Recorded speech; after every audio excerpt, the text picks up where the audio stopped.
የፋኖ ኃይሎች በሜካናይዝድ ታግዞ ለልዩ ዘመቻ በወጣው የብልጽግናው ኮማንዶ ክፍለ ጦር ላይ በወሰዱት የተጠና እርምጃ ከፍተኛ ድል መቀዳጀታቸውን አስታውቀዋል። ረጅም ሰዓታት ወስዶ በተደረገው የፊት ለፊት አውደ ውጊያ ለግዳጅ የወጣው ጦር በዚያው መቅረቱ ተሰምቷል። በርካታ ወታደራዊ ሎጂስቲኮችን በፋኖ እጅ መግባታቸው ተገልጿል።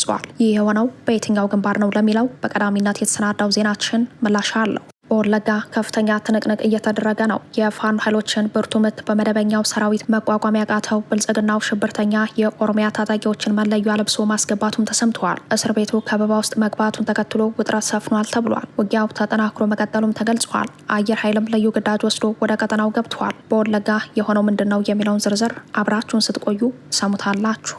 ከኛ ጋር በመመሳሰል በህዝብ ላይ ግፍ ሲፈጽሙ የነበሩ ታጣቂ ኃይሎች ላይ እርምጃ ወስደናል ሲሉ የፋኖ ኃይሎች አስታውቀዋል። ህገወጥ ታጣቂዎችን ከጥቃት ለመታደግ የወጣው የአገዛዙ ሰራዊትም ከፍተኛ ኪሳራ ደርሶበት መመለሱ ተሰምተዋል። በጎጃም ቀጠና የፋኖ መሪው ቤተሰቦች በአገዛዙ ጥቃት ተፈጽሞባቸዋል። በደጋዳሞት ውጥረት መንገሱ ተሰምተዋል። ሌላኛው ዜናችን ነው። በጎንደር የተደረገው ታሪካዊ ጉባኤ ተጠናቋል። በዚህ ጉባኤ ማጠናቀቂያ የፋኖ ኃይሎች በግንባር ድል መቀዳጀታቸውን አስታውቀዋል። እዙ ጠንካራ መግለጫ አውጥቷል። ለሚዲያ አካላትም ማስጠንቀቂያ ተልኳል። ዝርዝሩን ይዘናል። ትራምፕ በጋዛ ሰርጥ ላይ የመጨረሻ ስምምነት ማድረጋቸውን አስታውቀዋል። ሐማስ ትጥቅ እንደምትፈታ ሲገለጽ፣ እስራኤልም ቀጠናውን ለቃ እንድትወጣ ተወስኖባታል። ከውጭ የያዝነው መሰናዷችን ነው። ሰላም ጤና ይስጥልን። በዓለም ዙሪያ የምትገኙ የጣና ሳተላይት ቴሌቪዥን ተከታታዮች ለሐምሌ 24 ያዘጋጀናቸው ወቅታዊና ያልተሰሙ መረጃዎች ከዚህ ሰዓት ጀምረው ወደ እናንተ ይቀርባሉ። አብራችሁን ቆዩ።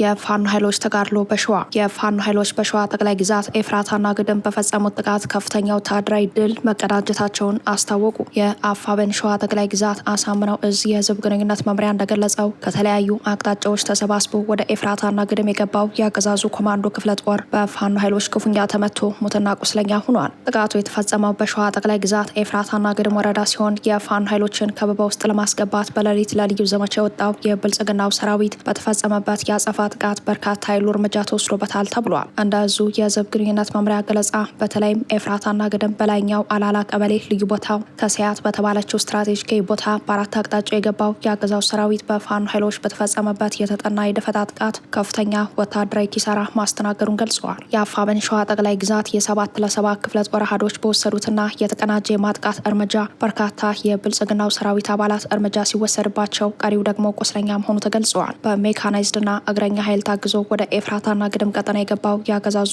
103ኛ ኮማንዶ ክፍለ ጦር በተፈጸመበት ድንገተኛ የደፈጣ ጥቃት ሞትና ቁስለኛ ሆኖ ባለበት መበተኑን የእዙ የህዝብ ግንኙነት መምሪያ ጨምሮ ገልጸዋል። ከሞት የተረፈው የኮማንዶ ሰራዊትም ሙሉ በሙሉ በ7-7 ክፍለ ጦር የፋኖ ኃይሎች በሙሉ ቁጥጥር ስር ውሏን የተባለው የእዙ የ7-7 ክፍለ ጦር አሃድ የሆኑት ስበር ሻለቃና ናውሰናይ ሻለቃ ፈጽመውታል የተባለ ሲሆን በአሁኑ ሰዓት የተበተነውን የብልጽግናው ኮማንዶ ክፍለ ጦር በገባበት ሁሉ እየተከታተሉ በማጥራት ላይ ናቸው ሲል የአፋብኃ ሸዋ ጠቅላይ ግዛት አሳምነው እዝ ህዝብ ግንኙነት መምሪያ ለጣቢያችን በላከው መረጃ ገልጿል። በፋኖ ኃይሎች ድንገተኛ ጥቃት ተፈጽሞበት ጉዳት ያስተናገደው የአገዛዙ ሰራዊት እስካሁን በአሃዝ ባይገለጽ በርካታ የአገዛዙ ኮማንዶዎች እርምጃ እንደተወሰደባቸው በተገለጸበት የፊት ለፊት ተጋድሎ የፋኖ ኃይሎች የቡድንና የነፍስ ወከፍ መሳሪያዎችን እንዲሁም ወታደራዊ ሎጂስቲኮችን በእጃቸው ስለማስገባታቸው ተረጋግጧል። ትናንት ከቀትር በታች ጀምሮ ይህ ዜና እስከተጠናቀረበት ረፋድ አካባቢ በዘለቀው የኤፍራታና ግድም ውጊያ የፋኖ ኃይሎች የጦር ሜዳ የበላይነቱን በመያዝ ድል እየተቀዳጁ መሆኑንም የእዙ ህዝብ ግንኙነት መምሪያ ገልጸዋል። ውጊያው በከባድ መሳሪያዎች ታግዞ በቀጠለበት የፋኖ ኃይሎች የብልጽግናውን ሰራዊት በማስወጣት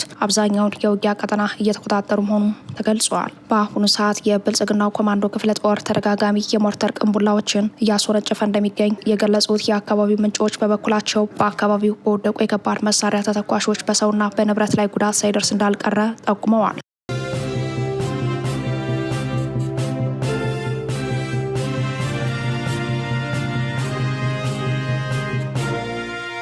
በምስራቅ ወለጋ በቀጠለው የፋኖ ኃይሎች ተጋድሎ በዞኑ ኪረሙ ወረዳና ዙሪያው ያለው የብልጽግናው ሰራዊት አዲስ ወታደራዊ ስምሪት መስጠቱ የተገለጸ ሲሆን በአካባቢው ከፍተኛ ውጥረትና የሰብአዊ መብት ጥሰት ስጋት ሰፍኗል ተባለ።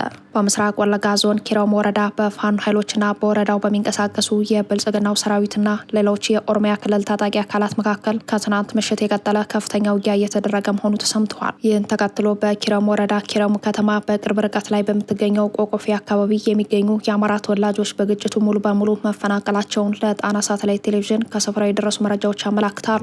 እንደ ምንጮቻችን ገለጻ በአሁኑ ወቅት የፋኖ ኃይሎች በቆቆፌ በኩል ያለውን ዋና መንገድ በመዝጋት የብልጽግናው ጥምር ጦር ወደ ኪረሙ የሚደረገውን የወታደራዊ እንቅስቃሴ ሙሉ በሙሉ አግደውታል ብለዋል። በዚሁ በኪረሙ ወረዳ ተጨማሪ የኦሮሚያ ክልል ታጣቂ ኃይሎች መግባታቸው የተገለጸ ሲሆን በተለይም በጃልሞሴ የሚመራው ጦር የብልጽግናውን ሰራዊት የደንብ ልብስ በመልበስ ወደ ኪረሙ ወረዳ መግባቱ ተገልጿል።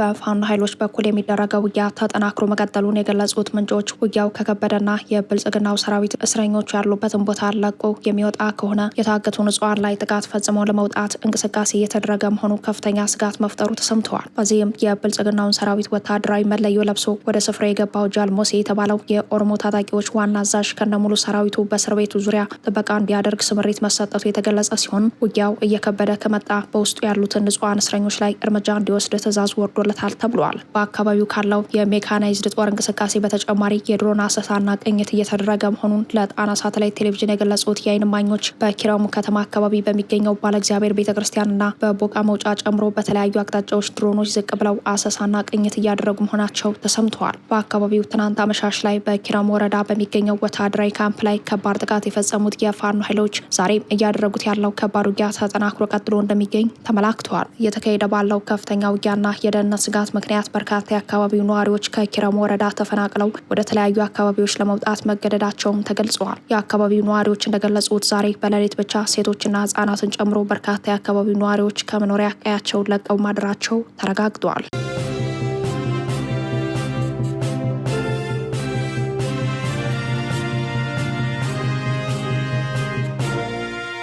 ከኛ ጋር ተመሳስለው በገቡ ኃይሎች ላይ እርምጃ ወስደናል። ፋኖ ብልጽግና በፋኖ ስም ባደራጃቸው ዘራፊዎች ላይ እርምጃ መውሰዱን የአፋብን አጼ ቴዎድሮስ እዝ 102ኛ ኮር 11ኛ ክፍለ ጦር አስታወቀ። የክፍለ ጦሩ የህዝብ ግንኙነት ክፍል እንደገለጸው በፋኖ ስም ተመሳስለው ገብተው በህብረተሰቡ ላይ ስቃይና እንግልት እንዲሁም ዝርፊያ ሲፈጽሙ በነበሩት ታጣቂዎች ላይ እርምጃ መውሰዳቸውን ገልጾ በዚህ ልዩ ኦፕሬሽን ታጣቂዎቹን ለማትረፍ የብልጽግናው ሰራዊት ከመራዊ ከተማ በርካታ ኃይል አንቀሳቅሶ የነበረ ቢሆንም በሁለቱም ኃይሎች ላይ ዳግም እርምጃ በመወሰዱ ወደ መጣበት እንዲመለስ መደረጉንም ጨምሮ ገልጸዋል። በሌላ ዜና በጎጃም ደጋዳሞት ባደረገው ተደጋጋሚ አውደ ውጊያ በርካታ ወታደራዊ አመራሮችን ያስጨረሰው የብልጽግናው ሰራዊት ወደ ቀጠናው ከገባ በኋላ በርካታ ንጹሃንን ከፋኖ ጋር ግንኙነት አላችሁ በሚል በግዳጅ እያፈነ እስርና ድብደባ ሲፈጽም መቆየቱን የአካባቢው ነዋሪዎች ለጣና ሳተላይት ቴሌቪዥን ገልጸዋል። ምንጮቻችን ዛሬ ከስፍራው በላኩት መረጃ ደግሞ በትናንትናው ዕለት የፋኖ መሪውን ቤተሰቦች የመኖሪያ ቤት ሙሉ በሙሉ በእሳት መውደሙ ተረጋግጧል። በዚህም በቀጠናው አስደማሚ ወታደራዊ ኦፕሬሽን በመስራት በብልጽግናው ሰራዊት ላይ ከፍተኛ ኪሳራ በማድረስ የሚታወቀው የአርበኛ ዝናቡ ልንገረውን በፈረስ ቤት ከተማ የሚገኘውን የቤተሰቦቹን መኖሪያ ቤት በእሳት በማቃጠል በርካታ ሀብት ንብረት ማውደሙ ተሰምተዋል። ይህ በእንዲህ እንዳለ የፋኖ ኃይሎች ከግንባር ተጋድሎ ጎን ለጎን እያደረጉ ባለው የሰራዊት ግንባታና ህዝባዊ መድረክ በአራቱም የአማራ ጠቅላይ ግዛቶች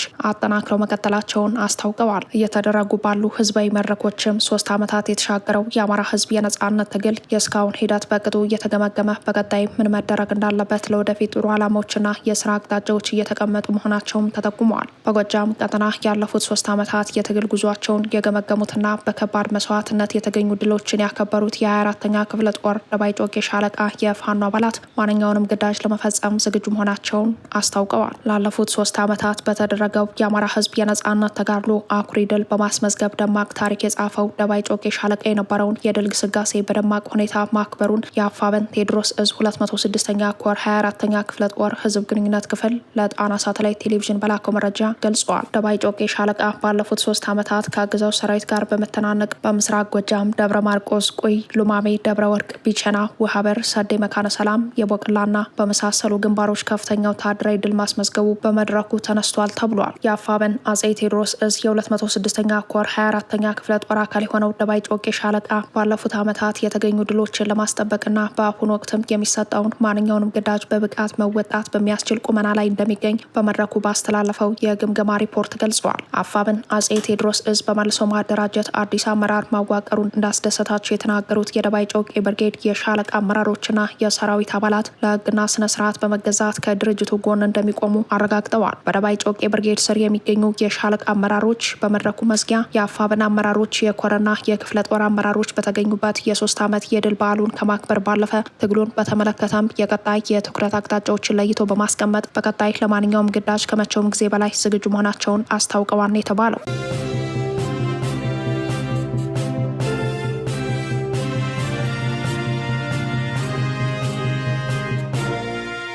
ሐማስ ትጥቅ ሊፈታ ነው ተባለ። ሐማስ ሙሉ በሙሉ ትጥቅ ለመፍታት መስማማቱን የአሜሪካው ፕሬዝዳንት ዶናልድ ትራምፕ ገልጸዋል። በዚሁ ስምምነት የእስራኤል ወታደሮችም ጋዛን ለቀው ይወጣሉ ተብሏል። የዋይት ሀውሱ አለቃ ዶናልድ ትራምፕ በትሩዝ ሶሻል ማህበራዊ ድረገጻቸው ባሰፈሩት ጽሑፍ ይህ ለዘላቂ ሰላምና ደህንነት ወሳኝ እርምጃ ነው ሲሉ ገልጸውታል። ትራምፕ አክለውም ይህ ስምምነት የፍልስጤምን ሕዝብ ለመረዳት ከሰላም ቦርድ ጋር በቅርበት የሚሰራ አዲስ የፍልስጤም መንግስት ጋዛን እንዲያስተዳድር ለማድረግ ወሳኝ እርምጃ ነው ብለውታል። ሐማስ ትጥቅ እንደምትፈታ መግባባት ላይ ከተደረሰ በኋላ በስምምነቱ መሰረት የእስራኤል ወታደሮች አካባቢውን ለቀው ይወጣሉ ተብሏል። ስምምነቱ የተደረሰው የሐማስ ባለስልጣናት፣ የሰላም ቦርዱ አባላት፣ የግብጽ፣ ኳታርና ቱርክ አደራዳሪዎች በተገኙበት መድረክ መሆኑ ተገልጿል።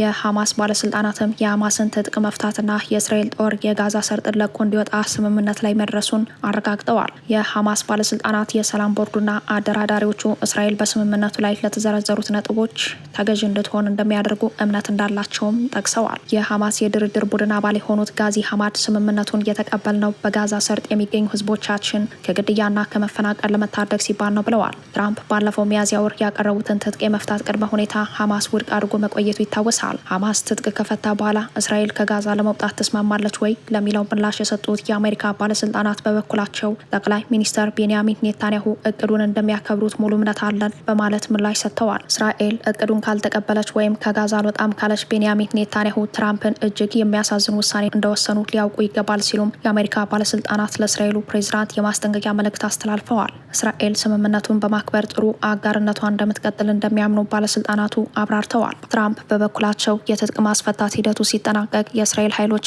አካባቢውን ለቀው ይወጣሉ ነው ያሉት። ጋዛ ለነዋሪዎቿም ሆነ ለጎረቤቶቿ ደህንነቷ የተጠበቀ ቦታ እንድትሆን ኃላፊነት የሚወስድና ከፍልስጤም ፖሊስ ጋር በጋራ የሚሰራ ዓለም አቀፍ ኃይል በቀጠናው ይሰማራል ሲሉ ዶናልድ ትራምፕ ገልጸዋል። ዶናልድ ትራምፕ አደራዳሪ ናቸው የተባሉትን ግብጽ፣ ኳታርና ቱርክን ያመሰገኑ ሲሆን እስራኤል ግን የጋዛን ትጥቅ የመፍታት ውሳኔና የራሷን አቋም በተመለከተ እስካሁን ምንም አይነት አስተያየት አልሰጠችም።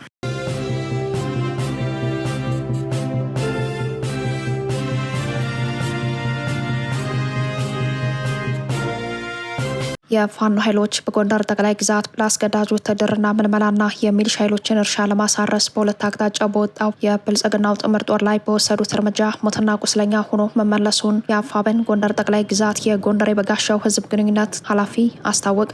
እንደ ህዝብ ግንኙነት ኃላፊው ገለጻ የአፋብኃኝ ጎንደር ጠቅላይ ግዛት በላይ እዝ ዳግማዊ ቴዎድሮስ 5ኛ ኮር አካል የሆነው የግዙፉ ጎንደር የበጋሻው ክፍለ ጦር አህዶች መነሻውን ኪንፋዝ በገላ ስላሬ ከተማ በማድረግ ወደ ጭጭቂ ሮቢት በገላ ዙሪያ ባሉ ተራሮች መንቀሳቀስ በየስራ ቦታቸው የሚገኙ ወጣቶችን በኃይል ወደ መከላከያ ሰራዊት ለመውሰድና ከአማራ ህዝብ ያለውና ትግል በተቃራኒ በመቆማቸው እርሻቸው የታገደባቸውን የሚሊሻ መሬት ለማሳረስ በሚል ሰበብ የተንቀሳቀሰ ቢሆንም በተፈጸመበት የደፈጣ ጥቃት ሞትና ቁስለኛ ሆኖ መመለሱን አስታውቋል። የጎንደር የበጋሻው ህዝብ ግንኙነት ኃላፊ ፋኖ ታድሎ ደሴ እንደገለጸው በጭጭቂ በኩል የወጣውን የአገዛዙ ጥምር ኃይል የአጥናፉ ብርጌድ ድረስ ሻለቃ አባላት በሻለቃ ፍቅሬ እየተመሩና ሌሎች አመራሮች በተሳተፉበት አውደ ውጊያ በብልጽግናው ሰራዊት ላይ በወሰዱት እርምጃ ከ5 በላይ የሚሆነው ሞትና ቁስለኛ ሲሆን አዛናው ምንወይ የተባለ ሚሊሻ አባል ደግሞ ከነሙሉ ትጥቁ በፋኖ ኃይሎች መማረኩ ተነግሯል። በሌላ በኩል በሮቢት በገላ ግንባር የወጣው የብልጽግናው ጥምር ጦር በዳግማዊ ቴዎድሮስ ብርጌድና ኪንፋዝ ዙሪያ የሚንቀሳቀሱ ሌሎች የፋኖ ኃይሎች በጥምረት በሚሊሻ ኃይሎች ላይ በወሰዱት እርምጃ በርካታ ቁጥር ያለው ጥምር ጦር ሞትና ቁስለኛ ማድረጋቸው የተገለጸ ሲሆን ለእርሻ ስራ ይዞት ወጥቶ የነበሩ ቁሳቁሶችን ጥሎ ወደ መጣበት እንዲመለስ አድርገውታል ተብሏል። ይህ በእንዲህ እንዳለ የአማራ ፋኖ ብሔራዊ ንቅናቄ ጎንደር ጠቅላይ ግዛት በላይ እዝ የአመራር ምደባውን ይፋ ባደረገ ማግስት ለ4 ተከታታይ ቀናት ያደረገውን ስልጠናና ልዩ ልዩ ጉባኤ አጠናቆ ወቅታዊ መግለጫ ሰጥቷል። እዙ ባለፉት ቀናት ካደረገው የአመራር ትውውቅ ልዩ ልዩ ስልጠና በተጨማሪ የምስጋና ፕሮግራም ማካሄዱን የገለጸ ሲሆን በአንድነት ሂደቱ ላይ ከፍተኛ አስተዋጽኦ ላደረጉ የድርጅቱና የእዙ አመራሮችም የሽልማትና ማዕረግ ስጦታ አበርክተዋል። በዚህም በአንድነት ሂደቱ ከፍተኛ ወታደራዊ አመራር ሰጥቷል ለተባለው አርበኛ ሀብቴ ወልዴ የጄኔራልነት ማዕረግ የሰጠ ሲሆን ከሐምሌ 23 2018 ጀምሮ በዚሁ ማዕረግ እንዲ እንዲጠራ ወስኗል። እዙ የሰጠው ወቅታዊ መግለጫና ያስተላለፈው መልእክት እንደሚከተለው ቀርቧል። የጠለምትን ቅስም በመስበር የአማራን ህዝብ የመከራ ጊዜ እናሳጥራለን። ከአማራ ፋኖ ጎንደር ጠቅላይ ግዛት በላይ ዘለቀ እዝ የሰማዕታት አንድነት ጉባኤ በድርኳዜ የተሰጠ የመዝጊያ መግለጫ። እንደሚታወቀው የአማራ ህዝብ በከበባ ውስጥ ገብቶ የህልውና አደጋ ተጋርጦበት ይህንን የተጋረጠበትን የህልውና አደጋ ለመቀልበስ ከፍተኛ ትንቅንቅ እያደረገ ይገኛል። አጠቃላይ ስርዓቱን ለመጣል በሁሉም የአማራ አካባቢዎች ከፍተኛ ትንቅንቅ እየተደረገ ሲሆን በቅርቡ የጎንደር አንድነት እውን ይሆን ዘንድ ደግሞ በደንቢያ በጎንደር ዙሪያና ወገራ አካባቢዎች እልፍ ወንድሞችን ገብረናል። የትግል ከፍተኛ ዋጋ እየተከፈለበትና እየተከፈለበት ያለ ቢሆንም በየጊዜው ከፍተኛ ለውጦችን እያመጣ እጅግ የተሻለ የእድገት ደረጃ ላይ መሆኑን ለማንም ግልጽ ነው። በዚህ የህልውና ትግል ውስጥ ጠላትን በተደጋጋሚ ማንበርከክ ተችሏል። የጠላትን ሎጂስቲክ በመማረክ የወገንን የትጥቅ አቅም በአስደማሚ ሁኔታ ማሳደግ ተችሏል። ከዚያም አልፎ በቀጠናው ተስፋ የሚጣልበት ተገዳዳሪ የሆነ መምጣቱ የአደባባይ ሚስጥር ነው። ይሁን እንጂ የሀገሪቱን ባንክና ታንክ ይዞ በጦር ሜዳ የፋኖን ክንድ መቋቋም ያቃተው ጠላት ትግሉን በተለየ መልኩ ለመጥለፍና እድሜውን ለማራዘም በተደጋጋሚ ሲኳትን ይስተዋላል። ከዚህ በተጨማሪም ህልውናቸውን በአማራ ህዝብ ጥቅም ላይ ያደረጉ አማራ ጠል ግለሰቦችና ድርጅቶች የአማራ ፋኖን በዚህ ልክ መጠናከር እንደ ስጋት በመቁጠራቸው በመካከላችን ልዩነት በመፍጠር ያለ እረፍት ሲቃትቱ ይስተዋላል። እነዚህ የአማራ ህዝብ ጠላቶች በመናበብ በትግላችን ውስጥ ረጃጅም እጃቸውን እያስገቡ ለማደናቀፍና ትግላችን ለማክሸፍ ቢሞክሩም ትንሽ ጊዜ ጎተቱን እንጂ ውድ ዋጋ ተከፍሎም ቢሆን የአማራ ትግል መድረስ ካለበት ከፍታ መድረሱ አልቀረም። ግለሰቦች ውስጣዊ አንድነት እንዳይኖር አንዱን በአንዱ ላይ ማስነሳትና የማይጠገኑ የሚመስሉ ስብራቶችን መፍጠር እንዲሁም አንድነትና ውህደት እንዳይፈጠር ሰበቦችን እየፈጠሩ አጥብቆ መቃወም ይህ ከእጃቸው የወጣ ቢመስላቸውም ከፋፋይ መግለጫ በየሚዲያው በመንዛት ለዓመታት ሲታገሉ ኑረዋል። ሰሞኑን ድርጅታችን የአማራ ፋኖ ብሔራዊ ንቅናቄ በወረደው ትዕዛዝ መሰረት የጎንደር ጠቅላይ ግዛት በላይ ዘለቀ እዝ የአንድነት መስረታ ላይ ለመፍጠር የሞከሩትም ይኸው ነበር። ትግሉ ከተጀመረ ጀምሮ ላለፉት 3 ዓመታት እየተደረጉ የአንድነት ሙከራዎች ላይ ያደረሱብንን ፈተና ሳይጨምር ሰሞኑን ብቻ በአካል ተገናኝተን የአፋብን ጎንደር ጠቅላይ ግዛት የበላይ ዘለቀ እዝ አንድነት መስረታ የተደረገውን ጉዞ ለማደናቀፍ ጠላቶቻችን ወገን ውስጥ አስርገው ባስገቧቸው አጀንዳ ተሸካሚ ግለሰቦች በኩል እየተፈተነ ያሳለፋቸውን ፈተናዎች በጥቂቱ ለመጥቀስ ያክል ከአፋብን ምስረታ በኋላ በድርጅቱ አቅጣጫ መሰረት ሁሉም እዞች ውህደትና የስራ አስፈጻሚ ሽግሽግ እንዲደረግ በከፍተኛ ትኩረት ተሰርተዋል። የድሮ የበላይ እዝም የድርጅቱ ከፍተኛ አመራሮች ባሉበት ጭምር ተደጋጋሚ የአንድነት ውይይቶችን አድርጓል። ብዙ ውሳኔዎች ተላልፈዋል። ብዙ ቀጠሮችና ቀነገደቦች ተቀምጠዋል። ነገር ግን በልዩ ልዩ ምክንያት ሳይሳካ ቀርቶ የመጨረሻው ውሳኔ ሰኔ 15 ቀን 2018 በተጻፈ ደብዳቤ በአንድ ማዕከል ለመገናኘት ወስኖ ሁሉም ጉዞ ጀምረዋል። በዚህ ውሳኔ መሰረት በቃሉ የጸናውና ቁርጠኛ የሆነው ሁሉንም የመደበኛ ጠላት ከበባና የጸረ አንድነቶችን ሴራ እያለፈ ወደ ተቀጠረው ቦታ ሲደርስ ጸረ አንድነት ግለሰቦች የመንቀሳቀሻ ቦታዎችን ለጠላት በማመላከት ቢያሳድዱንም እኛ ግን ከሚካኤል ደብር ወደ ሊቦ ከዚያም ወደ ባጃ በሚባል ቦታውን በመቀየር ምክንያት እንዳይኖራቸው በማድረግ ተለዋጭ ቦታ ለመምረጥ የአንድነት ፈላጊው ወሰነ። በመጨረሻም የሚከፈለውን መስዋዕትነት በመክፈል ሰኔ 23 ቀን 2018 ዓ.ም ምዕራብ በለሳ ወረዳ ባጃ ማዕከል የተገኘ ሲሆን ከተለያዩ ቦታ ለሳምንታት ተጉዞ የትግል ጓዱን ለመገናኘት የናፈቀው አካል ለአንድ ሌሊት እንኳን እረፍት ሳያደርግ ቦታው ላይ እንደገባ ጸረ አንድነት ግለሰቦች ቦታውን በጠላት ከበባ በማስገባት በአመራር ላይ ጉዳት ለማድረስ ያደረጉት የሴራ እቅድ በአመራሮች ብቃት ጠላትን ሰብሮ መውጣት ችሏል። በዚህ ሁኔታ የተመረጠው ቦታ ለጸረ አንድነቶችና ተልዕኮ ተቀባዮች ምቹ እንደሆነ የገባው አመራርና ሰራዊቱ ተወያይቶ የቀጠና ለውጥ አድርጎ ከሰኔ 25 እስከ ሰኔ 27 ቀን 2018 ሌላ ሶስተኛ መገናኛ ማዕከል በመሄድ አሁንም በትዕግስትና በሆደ ሰፊነት ከቀጠና ቀጠና ብንንከራተትም በውሳኔያችን መሰረት ወደ ተመረጠው ማዕከል እንዲመጡ ያለሰለሰ ጥረት ቢደረግም በቅንነት ሊመጡ አልቻሉም። ነገር ግን ሁሉም የፋኖ ሰራዊት የትግሉ ደጋፊና ማህበረሰባችን ወደዚህ ጉባኤ ሄደው ችግሮችን ገምግመው እንዲፈቱ ጫና ሲያደርግባቸውና አፍራሽነታቸው በሁሉም ዘንድ እየታወቀ ሲመጣ የአንድነት ኃይሉ ወዳለበት ቦታ ሰኔ 28 ቀን ጠላትን ጎን ለጎን አሰልፈው በመምጣት የተጀመረውን የአንድነት ጉዞ አሁንም ለማስተጓጎል ችለዋል። በዚህም ምክንያት ከሶስተኛ የጉባኤ ማዕከል ወደ ሌላ አራተኛ የጉባኤ ማዕከል ለመሄድ ተገደናል። የነበርንበት ቦታ በጠላት እንዲያዝ ካደረጉ በኋላ ጸረ አንድነቶች ወደ ኋላ ሲመለሱ ትዕግስቱን አሟጦ የጨረሰው አመራር ከሰኔ 28 እስከ ሐምሌ 5 ቀን 2018 አራተኛ የጉባኤ ማዕከል መርጦ ድጋሚ ተገናኝቶ በመወያየትና ከአቅም በላይ በሆነ ምክንያት መገኘት ያልቻሉትን ነገር ግን አንድነቱ በአካል በተገኘው ጉባኤ እንዲጠናቀቅ የሚፈልጉትን በስልክ በማማከር ይሁንታ ተገኝቶበት ምልዓተ ጉባኤው የተሟላ መሆኑን በማረጋገጥና በመፈራረም የአንድነት ጉባኤውን ማስጀመር ተችሏል። እውነት ጠርቶ ይወጣ ዘንድና በሴረኞች የተሳሳተም ሆነ በጥርጣሬ ሲወዛገቡ የነበሩ አካላት ጊዜ ያገኙ ዘንድ አሁንም ከሐምሌ 6 እስከ ሐምሌ 8 ቀን 2018 ተጠብቀው የጸረ አንድነቱ ግለሰቦች ሴራ በመበጠስ የአንድነት ጉባኤውን ተቀላቅለዋል። የስራ አስፈጻሚ ድልድላ የሚሳተፉ የቴክኒክ ኮሚቴ ውስጥም ተካተዋል። በዚህ ሁሉ ድል ከብዙ ርቀት ከፍተኛ መስዋዕትነት እየከፈሉ ከልብ አንድነት ፈላጊዎች የመጡና የተሳተፉ ቢሆንም ዋና የጠላት አጀንዳ ተሸካሚዎቹ ጸረ አንድነቶች ግን በጣም ቅርብ ርቀት ሆነው እንኳን ለመምጣት ፈቃደኛ አልሆኑም። የአንድነት ስራችን አሁንም በዚህ አምስተኛ ጉባኤ ቦታ ላይ ስንጀምር ጠላት ከጸረ አንድነት ግለሰቦች በሚደርሰው መረጃ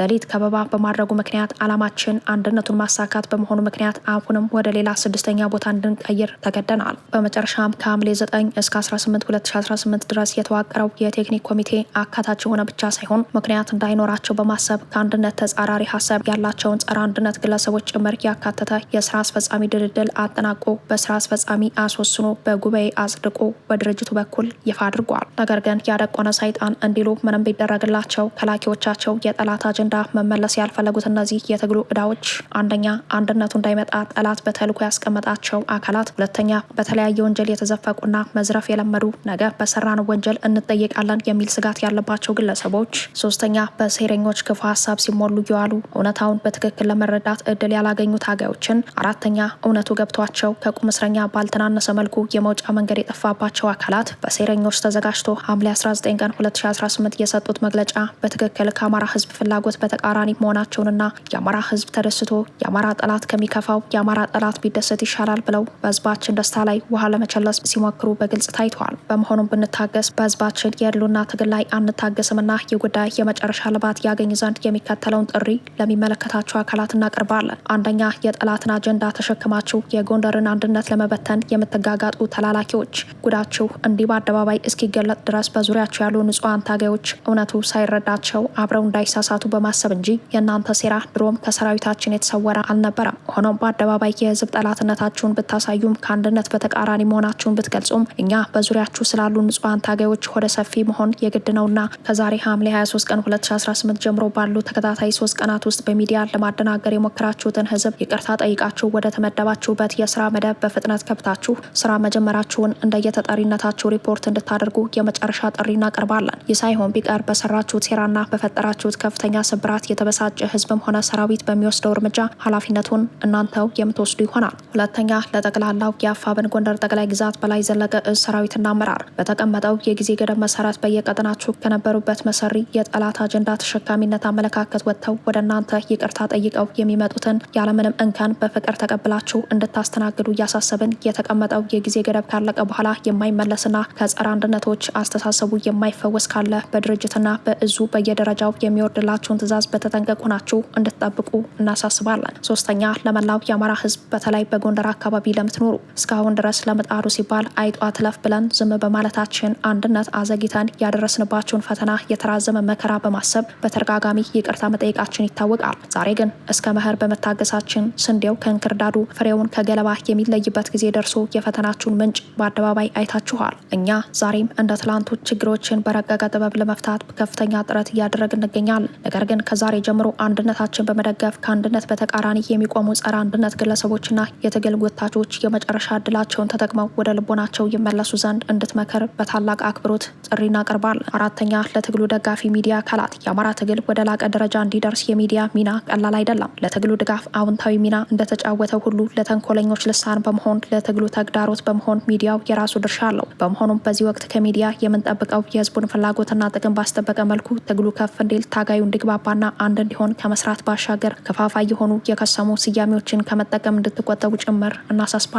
በአጠቃላይ የአማራ ጠላቶችን እንደሚፈልጉት የሚሆኑበትን የአማራ መከራ ለማሳጠር የጠላትን ቅስም ለመስበር የወገንን ክንድ ለማጠናከር ሲባል በአማራ ትግል ውስጥ የገቡ ትግል ጠላፊ ረጃጅም እጆች ይቆረጣሉ። በትግላችን ውስጥ የተሰገሰጉ ተላላኪ ባንዳዎች ተመንጥረው ይወጣሉ። ህዝባችን ማህበራዊ እረፍት የሚነሱ ዘራፊዎችና አጋቾች አደብ ይገዛሉ። የአማራ ፋኖ አንድነት ወደ አስገራሚ እምርታ ያድጋል። እስከዚያው ሁሉም ባለድርሻ አካላት የሚችለውን አዎንታዊ አስተዋጽኦ እንዲያበረክት ጥሪ እናቀርባለን።